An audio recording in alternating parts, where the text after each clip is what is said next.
Hey, good morning, everybody. Dan here, and it's Friday morning, and I stayed up late last night to watch the season premiere of WandaVision.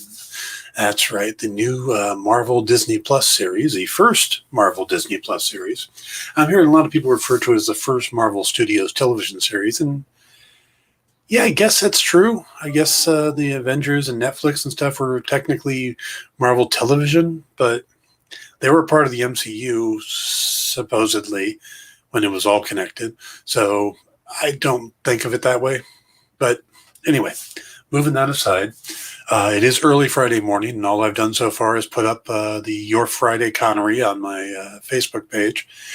And now I'm talking about WandaVision. It was nice in the sense that I signed on about 15 minutes after it was supposed to debut and just worked. I've had a few times where I jump out there to see Mandalorian and it's a little hesitant, overrun, whatever. Maybe they've worked out some of the bugs. Maybe not as many people that are out there. Don't know.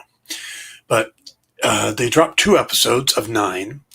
And from what I understand of the series, okay, now we should probably give you this. Probably going to be some spoilers here. I'm not going to necessarily try to do spoilers, but there's probably going to be some. So if you want to be going completely blank, don't watch this. That said, moving forward. From what I understand about the series is it's supposed to be in the 9 episodes.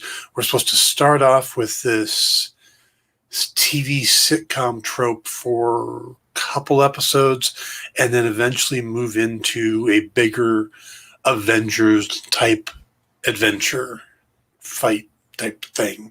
So, and I can see that, but we get only maybe a tiny hint of that in these first 2 episodes. They really put on the sitcom trope. The full first episode feels like a Dick Van Dyke show. If you're not familiar with Dick Van Dyke, you probably should be, but it feels like a Dick Van Dyke show. And the second episode feels a bit more like Bewitched.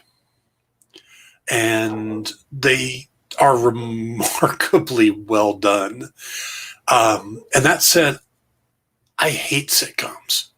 I am not a sitcom person. I grew up watching a lot of these shows because when you were a kid in the 70s and you'd stay home from school sick, that was what was on. Or, a summer, that was what was on. You got to watch Dick Van Dyke and Lucille Ball and Bewitched and all of those shows.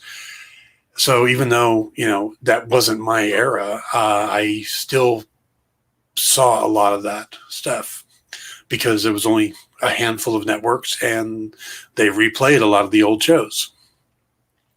So it's not like now where you turn on Nick at Night and you get them, but yeah, this was more hit or miss. It's like I've watched every episode of MASH because that was hugely popular to rerun in the 70s and 80s. Anyway, like I said, the full first episode is very reminiscent of it was a whole dinner party fiasco thing with the boss, and and there was moments where it seemed like they realized that they were in a sitcom, but not. And Catherine Hahn as Agnes is brilliant. She gets Sierra's. I mean, really well, but also she feels like she's outside of it. So, her jokes are a little biting, and some of the setups are pretty funny. It almost felt a little bit like my favorite Martian, where they had these unexplainable things they had to come up with ridiculous explanations for.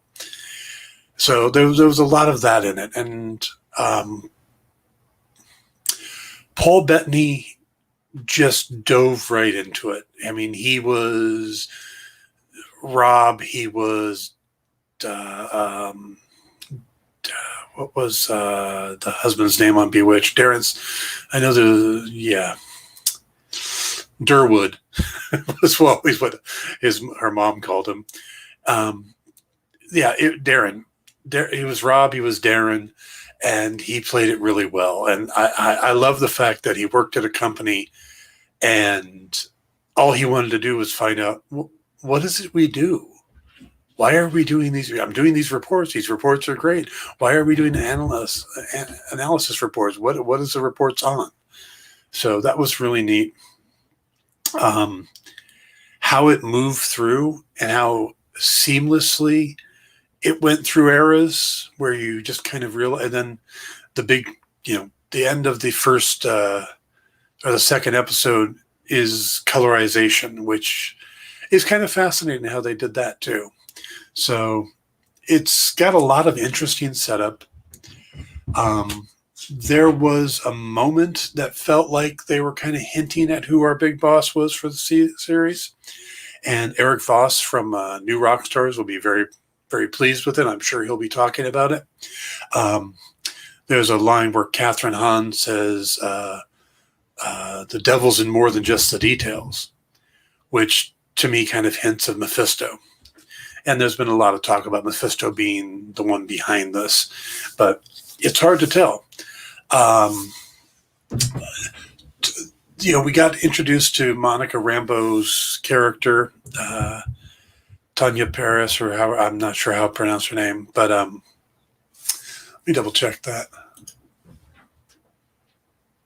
Tiana Paris. Anyway, I'm sure I'm going to learn the name and get it right soon. Anyway, it was very interesting in that her character was subtle. They kind of brought that in, and they brought in a few other characters in the second episode where they kept the first one very insular to there was the coworker, there was the boss and his wife, and there was the neighbor. And that was pretty much the dynamic in the first episode, where in the second one, you met a few more neighbors. You had the woman who runs the town, Dottie, and just it kind of expanded out from there. So they're doing a good job setting up this little town as the universe, Westview, and introducing a lot of interesting characters. So it's a pretty fascinating first two episodes. It doesn't feel like two episodes because they're both about a half hour long. I could double check the actual run times, but the key is that, they're short. They put them together quickly, and they run them pretty back. I mean, they could have done it as one episode, and it probably would have been fine. A longer debut episode, but most of it's in black and white, so you got to have to prepare yourself for that. I know, it's funny. My father grew up with black and white television, and once he got to color, he never watched black and white shows again. He just didn't like them.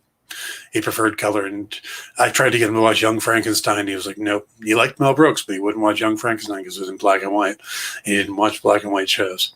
So this would be a tough sell for him if he was still around. But the sitcom tropes are really well done. And again, that's coming from a place of a person who hates sitcoms. So that's got to be saying something, right? I don't know where it's going, though.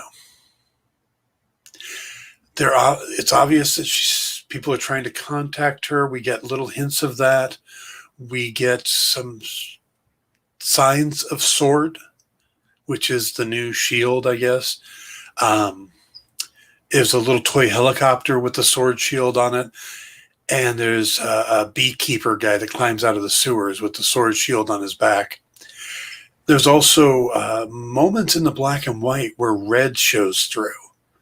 There's the red helicopter in the black and white world. There is an ad for a Stark Industries toaster, and the flashing red light on the toaster is red. And also, the ads were kind of weird. Both episodes had an ad in the middle of it, and one was for a Stark Industries toaster, and the other was for a Strucker watch. And of course, Strucker is the guy who did the experiment that gave Wanda her powers. Excuse me. No sign of Quicksilver yet.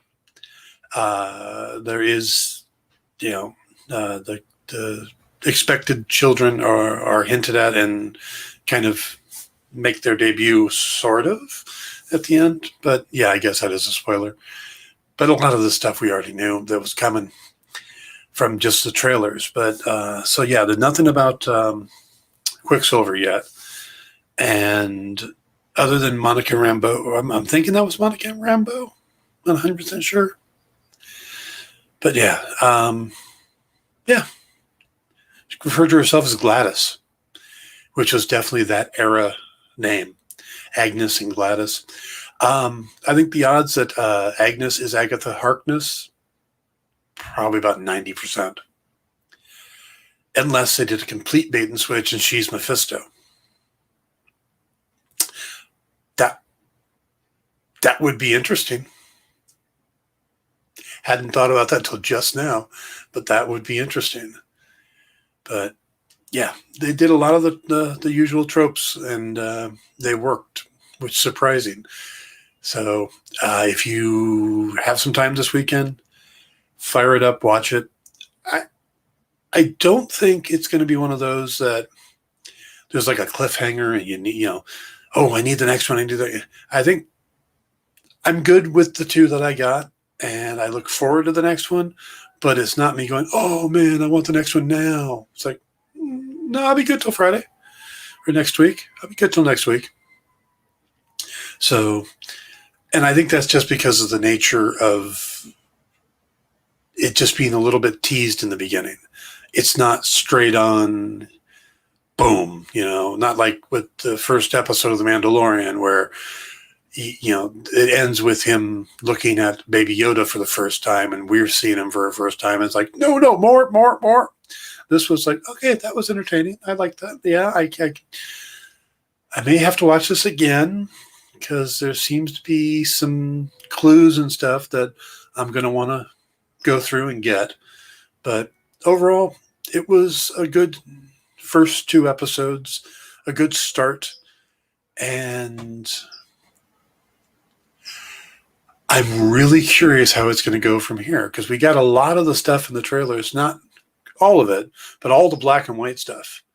So everything black and white we saw in the trailers is done now. We've got that. So have to see where it goes from there.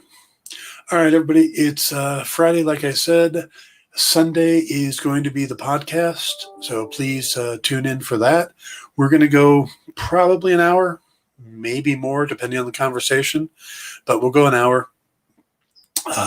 We'll talk about WandaVision, get Dan and Jim and Rosalinda's thoughts on it, and talk about The Mandalorian and all the Disney and the Disney announcements for Star Wars and Marvel.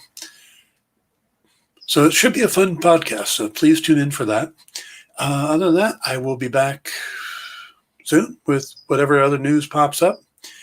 And have yourself a great weekend. Take care.